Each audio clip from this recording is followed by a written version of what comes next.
Bonjour et bienvenue dans le monde magique, dans la radiesthésie. Aujourd'hui, on va voir les 3 raisons pour lesquelles vous n'avez pas des bonnes réponses au pendule. Mais avant toute chose, cliquez sur le lien en description de la vidéo pour recevoir un bonus gratuit et cliquez sur le pouce pour vous abonner si vous avez envie d'être tenu au courant de la sortie des prochaines vidéos, bien entendu. On y va, on rentre dans le vif du sujet. Pourquoi est-ce que parfois vous n'avez pas des bonnes réponses au pendule? On répète un petit peu ce que c'est qu'un pendule. Donc un pendule, c'est un objet avec une chaîne et avec ce qui sert de pendule, ici un objet qui est plus lourd et qui permet d'avoir des oscillations pour répondre aux questions par un oui et par un non. Et parfois, on pose des questions et ça ne va pas du tout. Il y a quelqu'un qui m'a dit « Mais Chantal, pourquoi est-ce que mon pendule me ment ?» Alors d'abord, un pendule, c'est un objet, donc il ne ment pas, il ne répond pas aux questions de manière, on va dire, constante, de manière fiable, ou alors parfois, peut-être ne répond-il pas aux questions comme vous avez envie que l'on réponde aux questions, ou vous ne répond pas comme vous voudriez qu'il réponde. Mais voyons pourquoi. Est-ce que parfois on s'arrache les cheveux?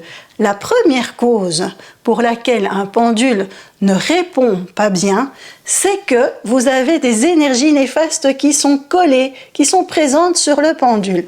C'est quoi ces énergies néfastes? Ce sont des énergies qui ne sont pas bonnes pour nous.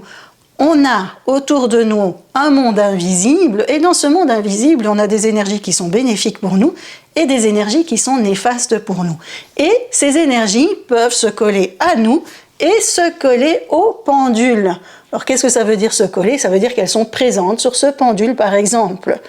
Qu'est-ce qu'il faut faire pour en éviter ça? Ça veut dire quoi? Qu'elles sont collées au pendule, ça veut dire qu'elles sont présentes sur le pendule tout simplement, ou présentes sur nous.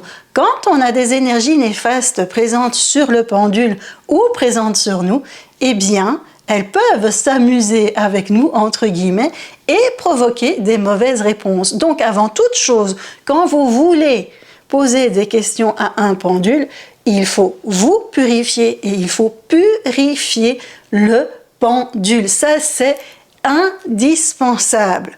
Et pour ça, il y a aussi des règles à suivre, s'entourer de belles énergies, se protéger, et ensuite vous pouvez purifier votre pendule, vous purifier et purifier la pièce qui se trouve tout autour de vous, on va dire la pièce dans laquelle vous vous trouvez. Ça, c'est la règle principale, la purification pour éviter d'avoir des réponses qui font du n'importe quoi. La deuxième raison, c'est que vos énergies ne sont pas stables.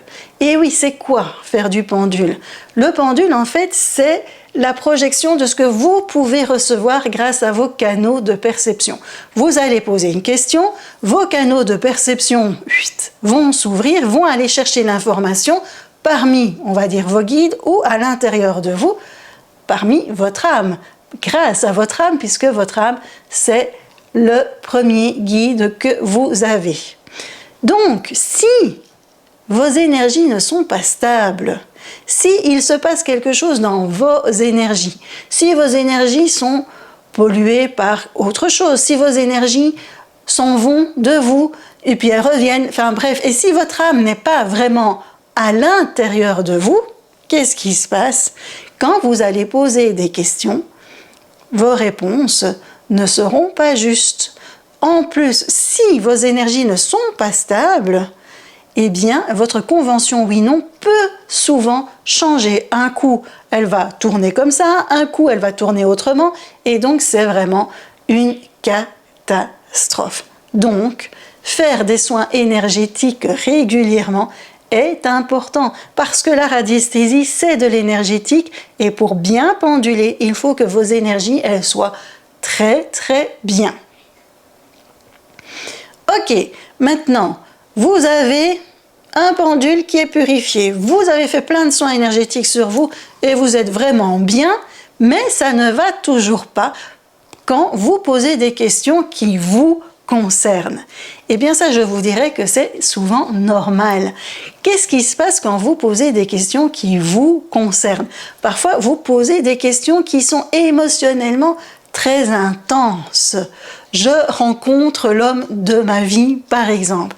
Et qu'est-ce qui se passe? Intérieurement, vous allez vous dire « Oh, oui, oui, oui, oui, oui, cher pendule, dis-moi, oui, oui, oui, oui, oui. » Et si le pendule veut dire non, mais que très fort vous pensez « dis-moi oui, oui, oui », à un moment donné, il va osciller sur le oui, et puis à un moment donné, il va osciller sur le non pour répondre à la question, et puis il va osciller sur le oui. Donc quand vous avez une question qui est émotionnellement très intense pour vous, vous risquez d'influencer, de vouloir influencer la réponse du pendule, et donc ça peut aller dans tous les sens. À un moment donné, vous influencez la réponse, à un autre moment, vous ne l'influencez pas, et vous ne savez plus où vous en êtes. Donc, qu'est-ce qui se passe quand on pose des questions émotionnelles pour nous? Eh bien, on demande à quelqu'un d'autre de poser la question, ou alors on s'assure de pouvoir entendre toutes les réponses. Eh bien non, on ne rencontrera pas l'homme de notre vie là pour le moment, et c'est pas grave, voilà, on peut faire avec sans souci.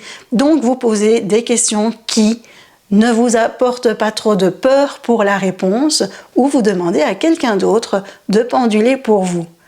Voilà, j'espère que cette vidéo vous a aidé, n'hésitez pas à commenter, et je vous dis à bientôt.